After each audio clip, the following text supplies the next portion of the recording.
Man.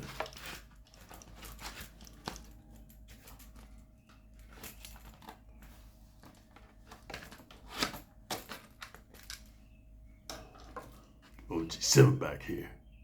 And today there's no tales of victory and glory. Only woe and sorrow, my friend. Without further ado, I'm getting to the topic of today's video, which is in maximum security prison when someone tries to take your food tray, say this to keep them far, far away. This is going to be a short video, guys, because it is what it is. Let me tell you something. In maximum security prison, everybody gets between 2 to 3 tests. It's like baseball, 3 strikes you're out. Me, I never made it to 2 or 3 tests because the first test, dude, I was going for a home run like Babe Ruth or Hank Aaron, or what was that Puerto Rican dude's name? Jose Canseco. Or what was the white dude's name? The big white dude that got popped for steroids. Pete Rose or Tom something. What was his name? Dude. Big swole white dude. The red-haired white dude with the big forearms, man. Anyway, dude, the first time somebody said to me, "Hey, my man, where you from?" Tell him, "Hey, man, check this out, dude. Do I know you, mofo?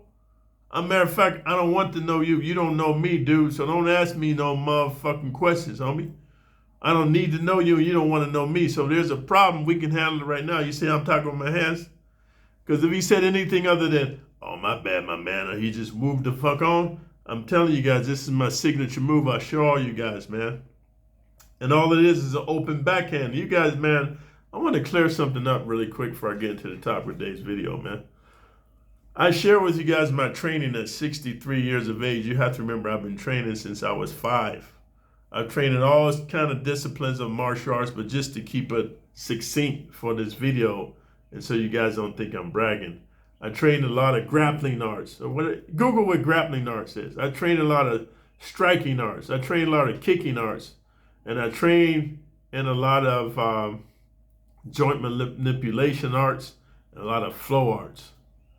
So just to break it down to you, the majority of my training, like 80% of my training, is in boxing, kickboxing, Muay Thai, MMA, wrestling, jiu-jitsu, and karate, and taekwondo. These are striking arts.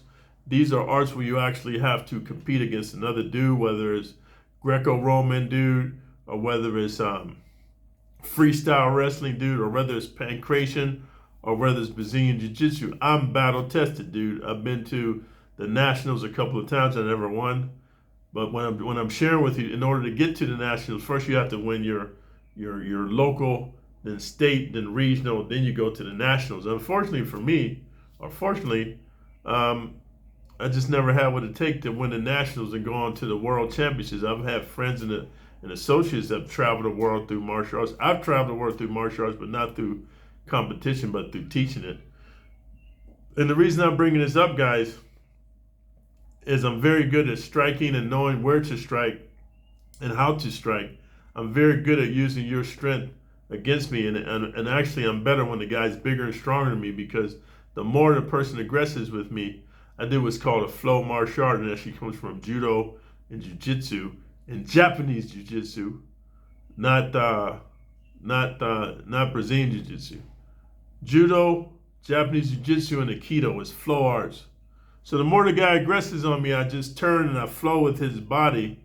It's like when you're attacked by a hurricane, the safest place is in the eye of the hurricane. So I practice close quarters combat, and I'm sharing this with you since 5 years old. So what's 63 minus 5, man? Let's just say it's 58. Let's just say.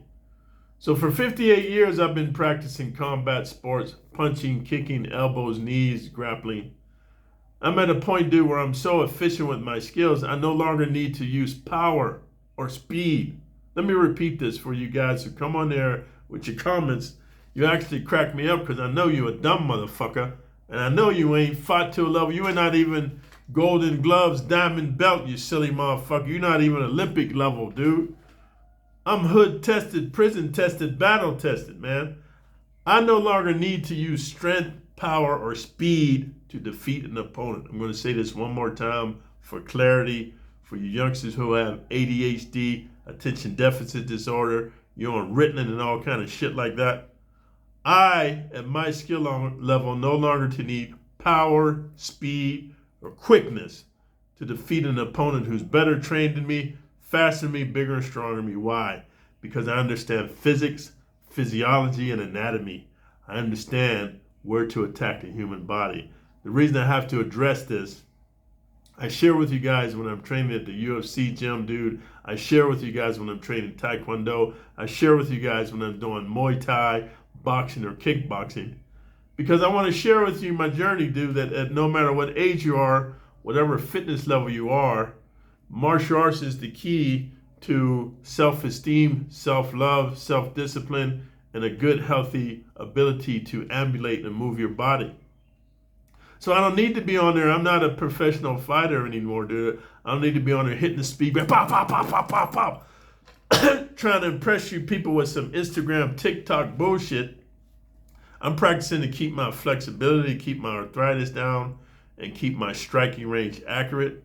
Because in the heat of battle, dude, I keep my calm. I let the youngster or the giant do what they're going to do, and I react accordingly with joint manipulation, sticky hands, and turning my hips in. If you guys don't understand all that, it's too bad. You should have joined my Patreon when I had it up. But I'm sharing this with you guys because what's interesting is this, guys.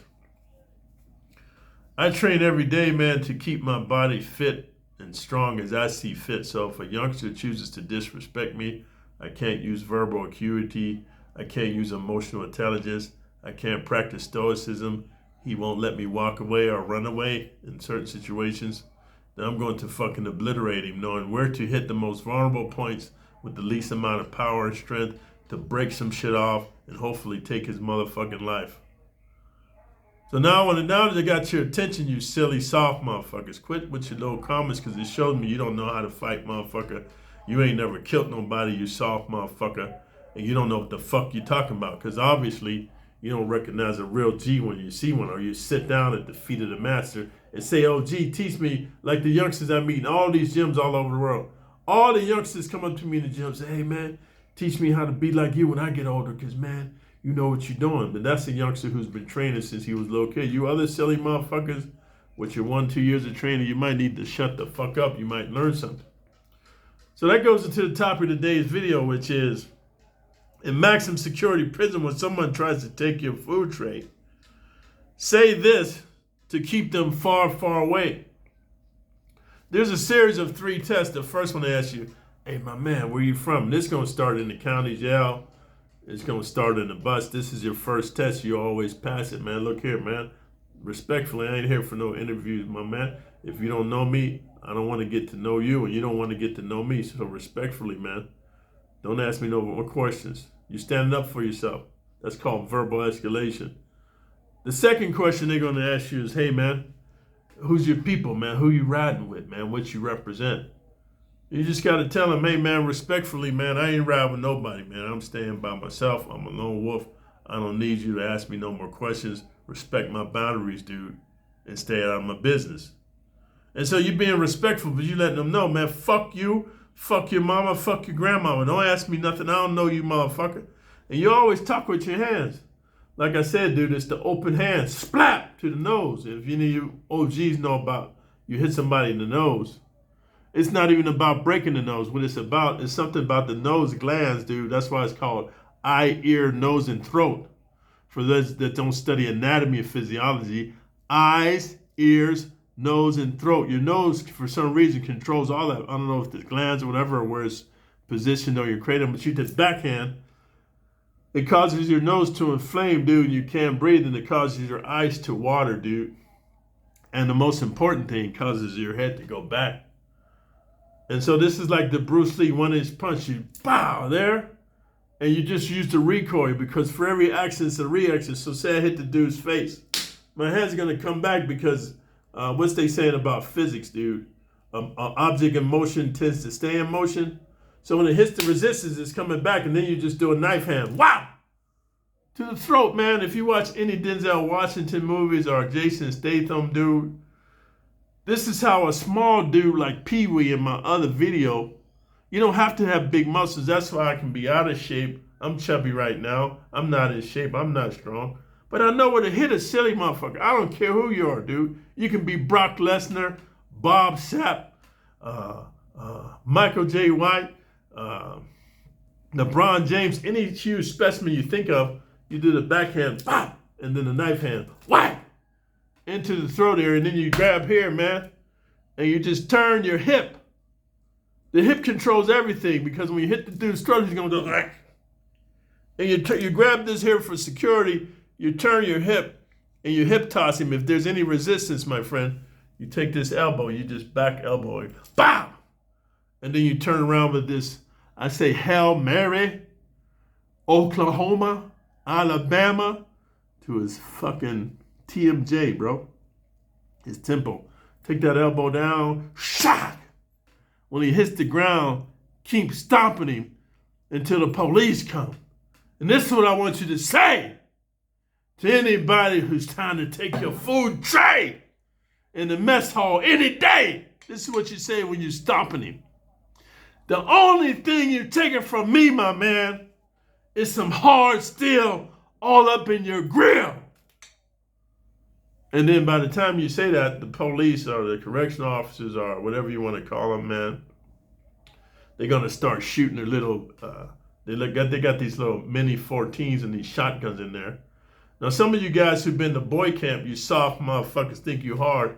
I heard stories that they shoot tear gas at you and they shoot these pellet guns, these rubber balls at you. I'm so happy for you kumbaya band camp type of baby boys. Where I was at maximum security prison with lifers, with double life, triple life dudes on death row. No, they shooting rounds. How do I know? Ask me.